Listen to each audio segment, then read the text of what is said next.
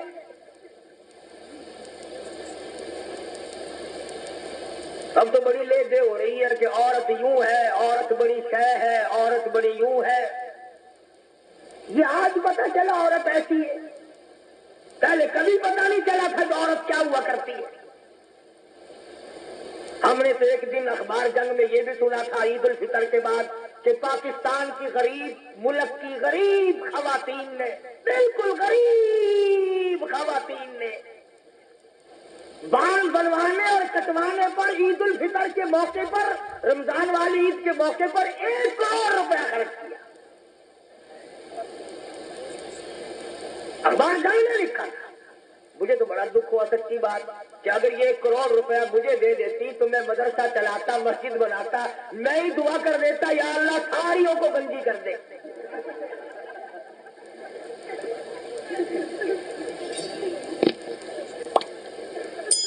پر میری دعا کی یہ قائل نہیں۔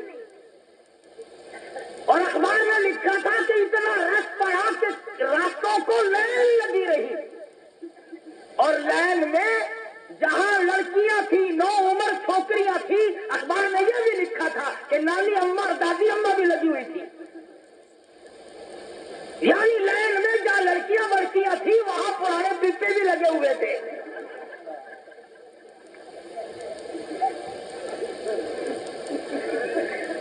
ایمانداری سے بتلاؤ، جب پرانے پپوں کا ملک میں حال یہ ہو پھر ہم کیا کریں؟ تحریر دیکھیے اور الزام مانگی کو بس بھی یہ جڑے ملا ہے نا، یہ گھن کے بیٹھتا ہے کیا بات کہنے والا کبھی نہیں ہٹا کرتا۔ دنیا میں ہمیشہ ایسے ایسے لوگ آئے جنہوں نے سچ بات کہی اور مصیبت اٹھائی۔ جاؤ ہندوستان سن 57 کی جنگ آزادی کی تاریخ پڑھو، دلی کے بازار میں 3-3 ہزار علماء دین کو لٹا کر انجن روڑی کوٹنے والے اوپر سے چڑھا دیے گئے، اور ایسا نہیں ہوا ایک کے اوپر سے گزرا دوسرا اٹھ کے بھاگا نہیں، آنکھ کھول کر آسمان کو دیکھ رہے تھے، کلمہ شہادت پڑھ رہے تھے۔ 3000 کے 3000 قیمت بن گیا، کچلے تو گئے، شہید تو ہو گئے، پر ایمان کا سودا ایک نے بھی نہ کیا۔ نعرہ تکبیر! انہیں کو کہتا ہے، انہیں کو کہتا دین لئی دکھ او چل دینے جڑ قوم چ بندے نے دلیر ہوندے، دین لئی دکھ او چل دینے جڑ قوم چ بندے نے دلیر ہوندے۔ رگڑ کھانی پڑے گی یا قرآن نہ پڑھ یا اللہ کا نام نہ لے، ورنہ مصیبتوں کے لیے تجھے تیار رہنا پڑے گا۔ کئی لوگ تانوں ملن گے اور جی ساڈے بزرگاں نوں کوئی نہیں پڑھدا، ساڈے بزرگاں نوں کوئی نہیں پڑھدا، بھلا پڑھ کے کی کرے گا؟ کیا کرے پکڑ کے؟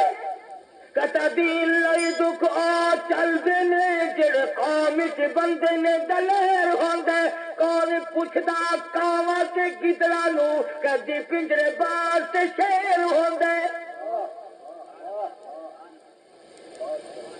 جو چیز پکڑنے کی ہوگی اسے ہی پکڑے گا نا۔ یوں ہی جیل خانے میں کوئی روٹیوں کا خرچ بڑھانے سے کوئی فائدہ ہے؟ یہ وہ اللہ والے تھے جنہوں نے شاملی کے میدان میں قربانی دی. یہ وہ اللہ والے ہیں. مولانا جعفر سلیسری رحمت اللہ علیہ خود لکھتے ہیں کہ میری بیوی کو گلے سے پکڑ کر انگریزوں نے باہر پھینک دیا. میری آنکھوں کے سامنے میرے بچوں کو اٹھا کر کے پھینکا. اس کے بعد بھی سیر لوہا میرے پیروں میں بیڑی بنا کر ڈال دیا جب میں چلتا تھا.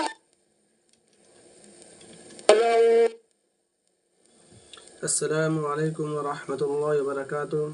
دوستو، آپ کو اگر ویڈیو اچھے لگے تو ہمارے یوٹیوب چینل کو سبسکرائب کریں اور ایسے ہی نئے ویڈیو سننے کے لیے ہمارے چینل کو سبسکرائب کریں اور بیل آئکن کو دبائیں تاکہ ہمارے ویڈیو آپ تک سب سے پہلے پہنچے. انشاءاللہ پھر ایک نئے عنوان کے ساتھ کل ملیں گے.